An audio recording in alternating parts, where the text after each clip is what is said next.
Hello everyone and welcome to my review of PAKO Caravan, a game I took a blind chance on from the Nintendo eShop just yesterday. This is a game where Snake meets Cars meets kind of Tony Hawk Pro Skater. Take a look.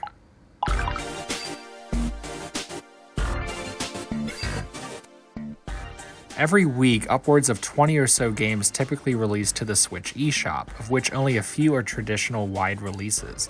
The rest tend to be much smaller titles, half of which tend to be clear money grabs or awful rip-offs of more popular games. That being said, good games do get buried in the massive sea of shovelware. Emerging from the first week of March is PAKO Caravan, which I later found out is actually a port of a mobile game, the fifth in the PAKO series if you will, by developers Tree Men Games, based out of Finland. These eShop direct releases have a huge spectrum of quality, so let's see where it ends up on that scale.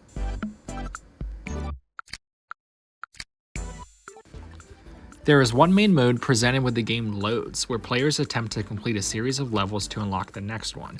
Each level presents a more difficult challenge for getting the longest chain of cars, usually due to an increased amount of obstacles to avoid. In addition to simply trying to get the longest snake of cars as possible, there are challenges for each level as well.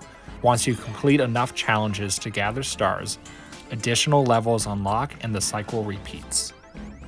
Some examples of these challenges include collecting the letters in the word caravan, completing level-specific missions, as well as a few hidden goals on each level.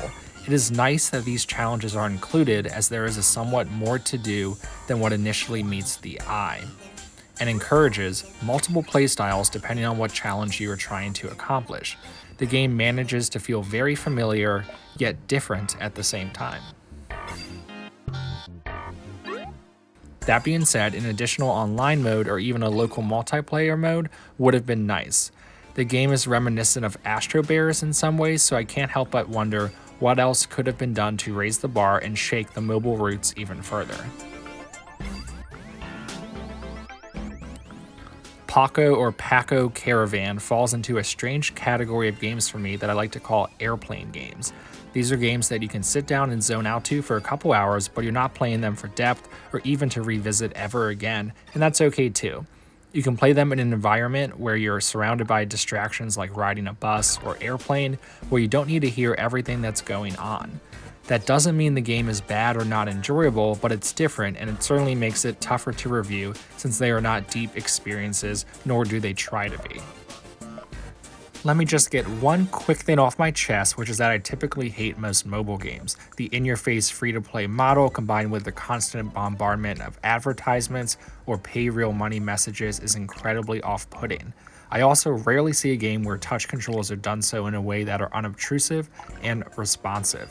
That doesn't mean that there are not good mobile games out there, and plenty have been ported to consoles or PCs with success, but it's a tough stigma hill to climb.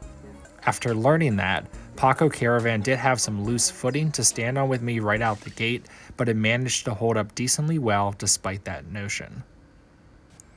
For me, PAKO Caravan scores a 70%. It is certainly more fun than the sum of its parts, but ultimately falls short due to a lack of depth and gameplay that moves the needle away from addicting and more towards repetitive. That being said, there's more to do in the game than you might think, and enjoyment can be found pretty easily with its low asking price. At its core, it's a pretty fun game, but clear influences from its mobile core hold it back from being a more fleshed out and lasting experience.